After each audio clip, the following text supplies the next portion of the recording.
Hello world of YouTube, bit of context for this Redacted. It was supposed to be for the August celebrations last year. That's why the intro is set up the way that it is. I ended up never being able to finish editing it in time. I am dropping it now because I filmed two different Redacteds for June, and I don't like either of them. So I'm dropping this now in place of either of those other two ideas that I'm probably just going to never drop ever, because I already deleted the footage for both, and I only have the playlists that remain for either. But hopefully you still enjoy this one, and let's get to me from last year.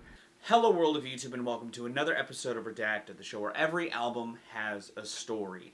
This episode was actually maybe the first one I thought to add to this month's lineup when I decided to do revisits on artists that I've tackled on the show prior to celebrate the show's legacy.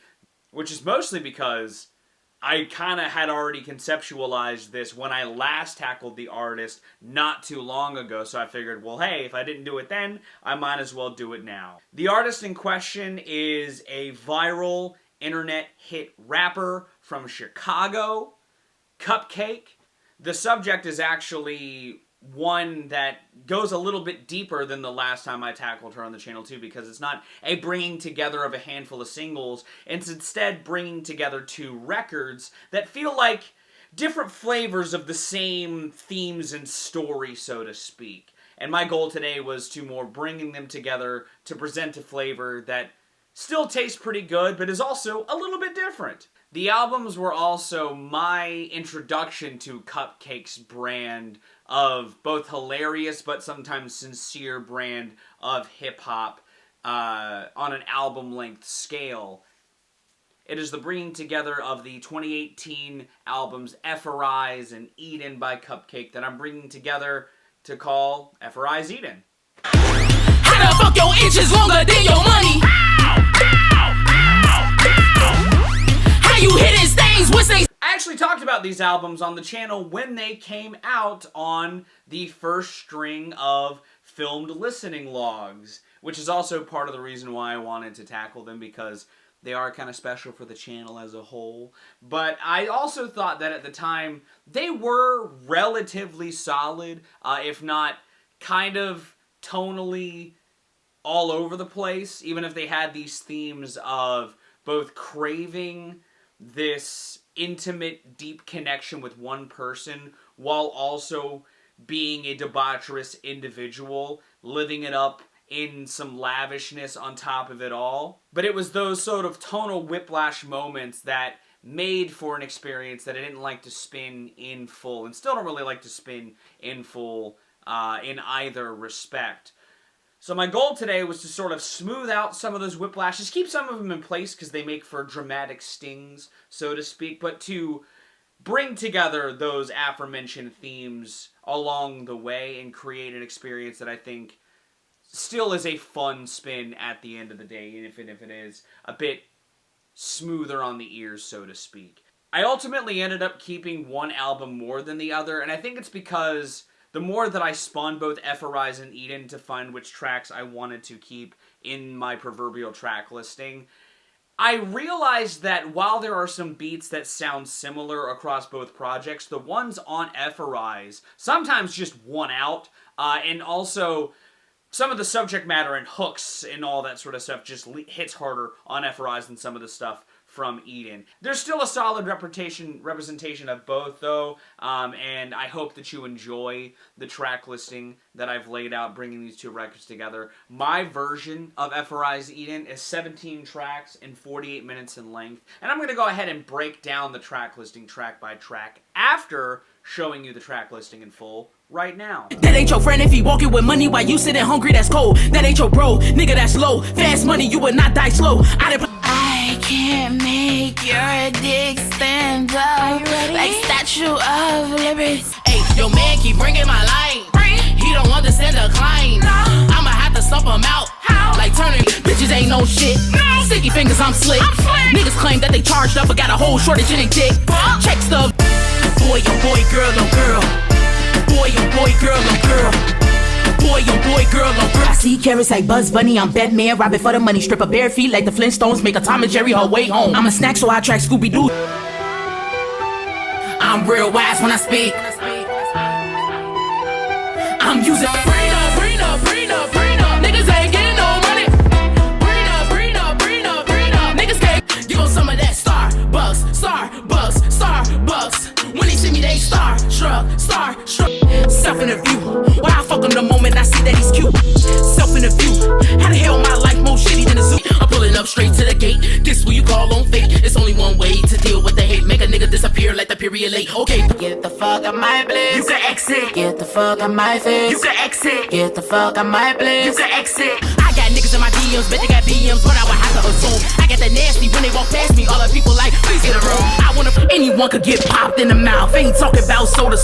Black out with your blood leaking. That shit looking like Coca-Cola. Hoes you keep chasing, heart keep on breaking. Got me feeling like I'm single while taking. Hoes you keep chasing, heart keep on breaking. I am sicker than most of these hospitals. I am cold with a stick like a popsicle. Try to clown me, I'm a Ronald McDonald. You clown your ass. Every kid with autism, know that my heart with them. Rather listen to him than the friends he bought with them.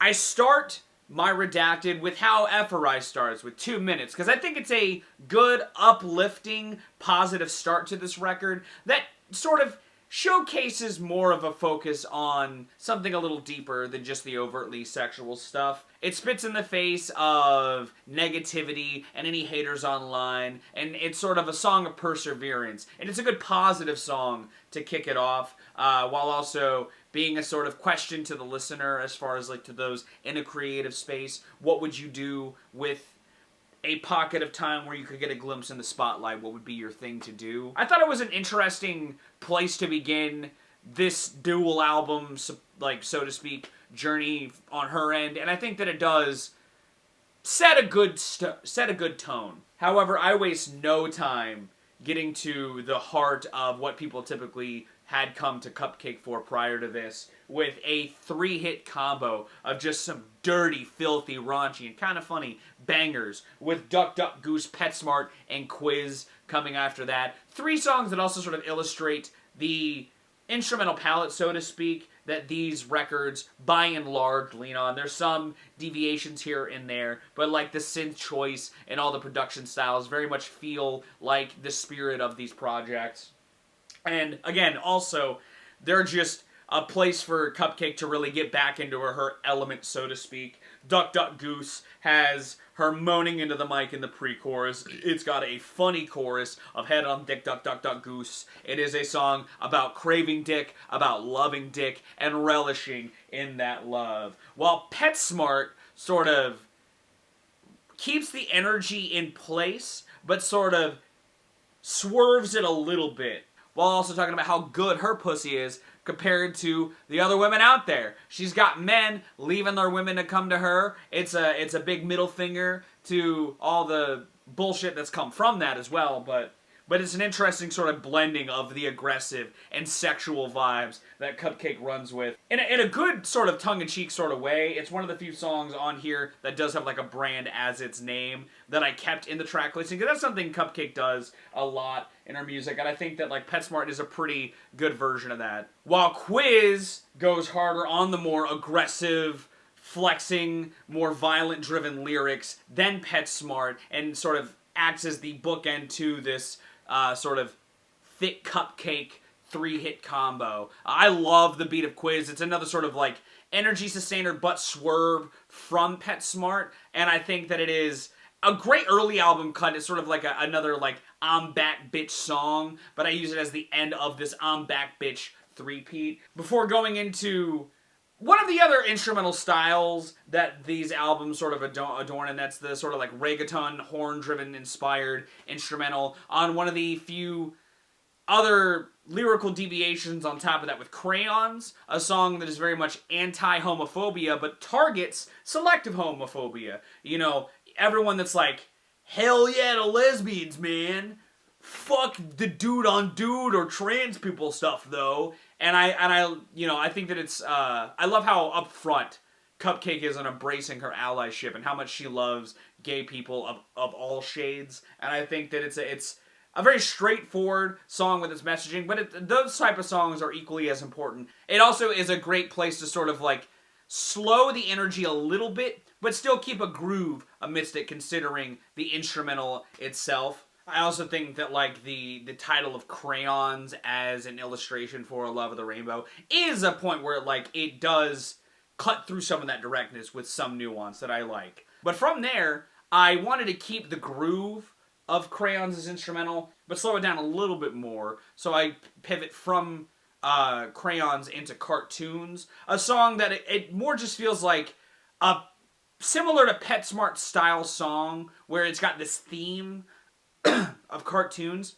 where, and throughout the verses, Cupcakke has all of these entendres rooted in cartoons, while also talking about her excursions, both violent and sexual.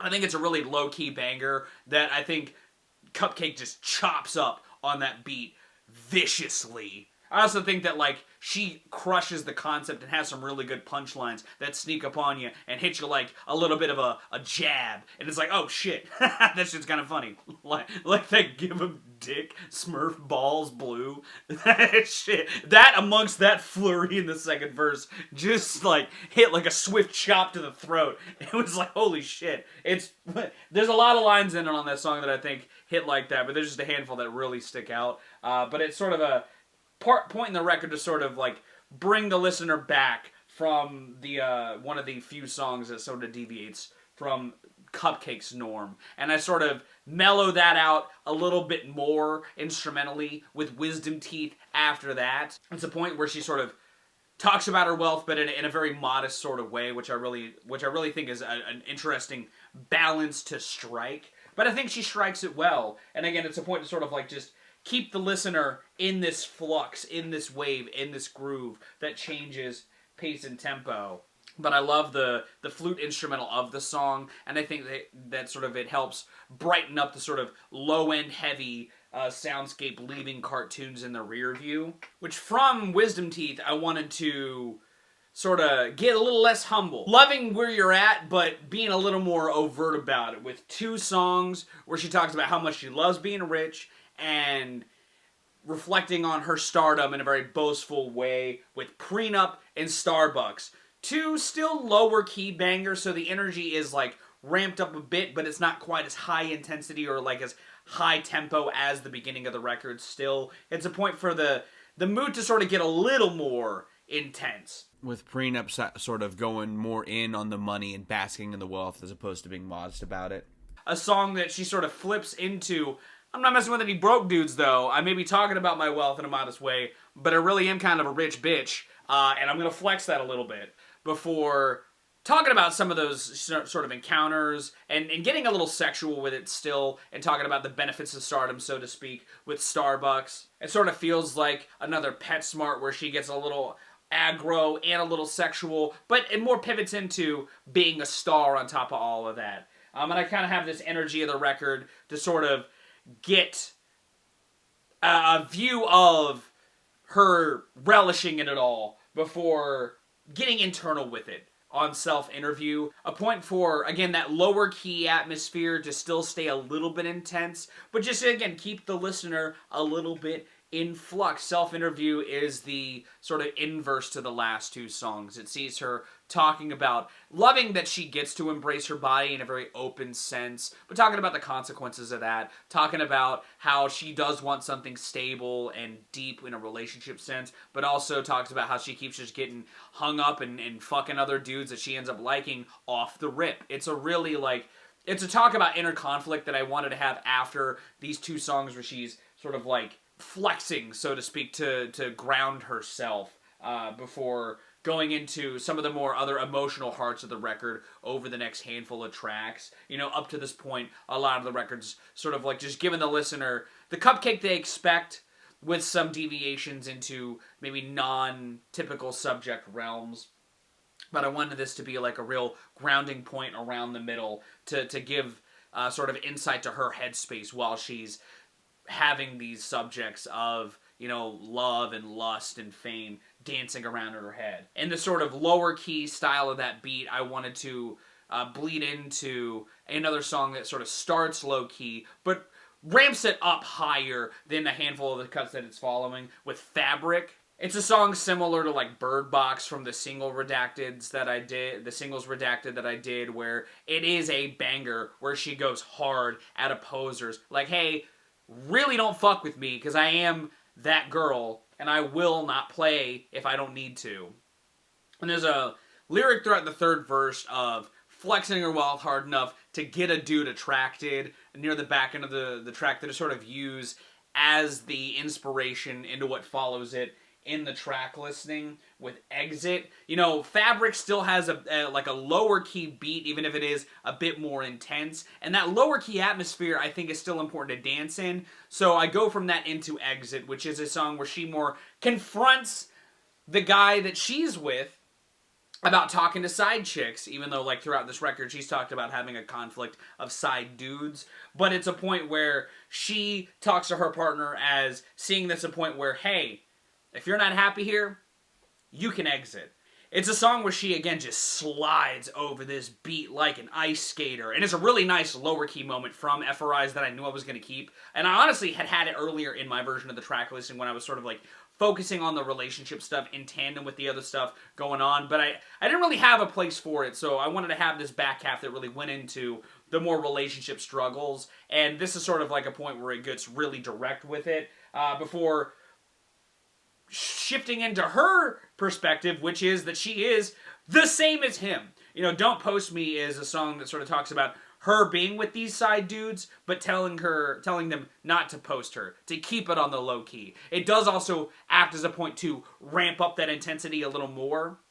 Its beat has this like buzzing its instrumental is, you know, a little more booming, it's a little more heat. We're talking about seemingly confrontation that she had gone through where she was with a side dude who she was the side chick with. She was posted, and she got confronted by his girlfriend, and it sort of felt like the catalyst to this song. But in the context of the album, it acts as like the duality of the spirit she's presenting. Now, you could see Meet and Greet after that as a sort of confrontation on the girl that tried to call her out, or you could see it as another sort of point for Cupcakke to get aggro with it. But I think that, like, it at least feels like her going after somebody, whether it be the side chick of her man or the girl that she was a side chick to. It has some points where she sort of talks about her fame and sort of like opposition to the haters, something else that's been like a sort of underlying channel throughout this record's themes. But it does feel like there's a target in the sights of Cupcakke in this song, while she, again, just slides on this warbly beat that I think follows off of Don't Post Me really strongly, to where Cupcakke sustains the intensity, but the beat kind of sits in the background a little bit. Something that sort of feels like the MO for a couple of these last songs to sort of send the record into the sunset. But Single While Taken, following the Meet and Greet, sort of dips back into her mindset of being somebody who is caught up on being addicted to just hooking up to dick, so to speak. You know, it sees her tackling her partner in a direct confrontation about a loss of spark, a loss of lust between the two of them, and it's driven them to these places away from each other. And I think that it's a point, again, similarly to Self-Interview, a grounding of sorts, where she sort of really gets to the heart of the conflict, and I feel like it's a point to help bring all these sort of talks of cheating and the conflict that's wrought between her and side dudes and side chicks and the like to this climax. I also like how on that song she has this harmonic underlying where it sort of like accents her real, you know, more thought about portions of her verses amidst this argument with her partner. And I think it's a really good song. I love that she uses those backup vocals as the real hook of the song, and I think it's a really nice moment, again, for the record to reach to as an apex before coming down on the coda, the climb, or the resolution, so to speak, with Fullest, and then A.U.T.I.S.M to be this bookmark of sincerity on the project. Fullest has this Latin-inspired beat, and one could see it as a sort of return back to the place she was just in conflict with. But I almost see it as a sort of walking away from that and sort of just embracing an open life. Yeah, she has talks about being with a side dude, but she also has bars about not being anybody's bae, being this free agent, so to speak, and again, just flexing everything else she's got on top of that to sort of cement her place of where she is now at the other side of this journey. It's also a song just with another really, really strong hook that I wanted to have be this penultimate jam before, again, getting serious on autism. A song that's very pro-autism, accepting and giving an open space for autistic people, and sort of like giving a middle finger to those that want to make fun of autistic people just because they are different or are seen as different. It's a shorter song than a handful of songs that it's following, but I mean, it's a song that kind of gets its message on the front like a lot of her more message-driven songs, and just goes hard against those that don't see the same as her in that, and then sort of sending the song out. And that was the Redacted. I never filmed an outro for this. If you'd like to listen to it, in the description are a YouTube and an Apple Music link for those two platforms, along with the layout of the track listing as always. If you'd like to give it a like, if you want to see more, consider subscribing. I drop 2 to 4 vids a week depending on what I've got going on. I have another video that is a shorter music-related video that I'll be dropping on Thursday. It is already in the editing bay, and it is another fun little nugget before another Cash Boys drops this weekend. Hopefully you enjoyed this. I'm going to go up and viral rack you guys look at these lessons situations, and I'll see you another day.